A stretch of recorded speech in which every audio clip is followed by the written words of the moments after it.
আজকে ডিউটি থেকে ফেরার পথে গাছগুলো নিয়েই নিলাম। আসলে গাছগুলো আমাদেরই কোম্পানিতে একজনের নার্সারি আছে, সেই আমাকে প্রতি বছর গাছগুলো দেয়। তো যেহেতু নাইট শিফট চলছে, না হলে আর সময় পাবো না, আর না হলে অনেকটা দেরি হয়ে যাবে। এই দেখো, এইগুলো হচ্ছে ইনকাগুলো বেশ বড় বড়ই আছে, খুব সুস্থ সবল গাছগুলো। আর যে দাদা আমাকে গাছটা দেয়, সত্যি গাছগুলো খুব ভালো দেয়।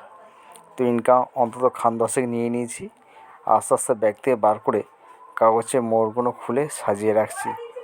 পুরোটা ভালো করে তোমাদের দেখাবো পরে।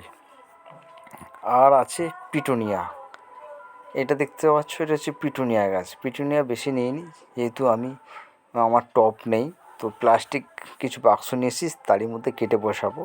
আর আমার যেহেতু বসানোর জায়গা আছে, সেই জন্য আমি টবে অত ঝামেলা করি না, ওই জন্য মাটিতেই কুপিয়ে আমি গাছগুলো বসাই। আর দেখতে পাচ্ছ গাছগুলো সব বার করে এক জায়গায় আমি রেখে দিয়েছি। আর এইভাবে আমি একটা সুতো দিয়ে দড়ি টেনে নিয়েছি যাতে লাইনটা সোজা হয়। প্রথমে আমি চন্দ্রমল্লিকাগুলো বসিয়ে নিচ্ছি। মোটামুটি 1 চাক্কর ছাড়া আমি গাছগুলো দিই। আসলে গাছটা তো এখন ছোট, কিন্তু বড় হলে যখন ঝাড় নেবে তখন খুবই অসুবিধা হয়, একে অপরের সঙ্গে চেপে যায়। আর এটা আমার প্রতি বছরই শখ বলতে পারো, নেশা। প্রতি বছরই ভাবি গাছ বসাবো না, কিন্তু এই নভেম্বর মাসটা এলে পরেই মনে হয় যেন মনটা খুব টানে। একটা দুটো করে দেখা যাবে প্রায় অনেক গাছই বসিয়ে ফেলি। আর তোমরা নিশ্চয়ই জানো, এর আগে আমি দেখিয়েছি অনেকটা জায়গায় আমি কুপিয়ে রেখেছি ও মাটি তৈরি করেও রেখেছি। সার খোল দিয়ে মোটামুটি মাটি পচিয়ে রেখে দিয়েছি বসানোর জন্য।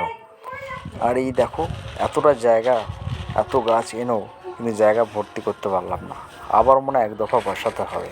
আর এই যে প্লাস্টিকের সেই ডিবেগুলো দেখতে পাচ্ছ, তার মধ্যে বসেছি। আর আমার সেই গোলাপ গাছ দেখো, ফুল ফুটে পুরো লাল হয়ে গেছে 12 মাস। আর এই দিকে দেখো আমার শানবি মা, সে তার কাজে লেগে পড়েছে। ওকে বলতে হবে না, আমি একটু যেই দিকটা ব্যস্ত হয়ে গেছি, তখন সে তার কোদাল নিয়ে সে তার কাজ করতে ব্যস্ত। এত জেদি। তো ভালো লাগলে অবশ্যই ভিডিওটা শেয়ার করো বন্ধুরা।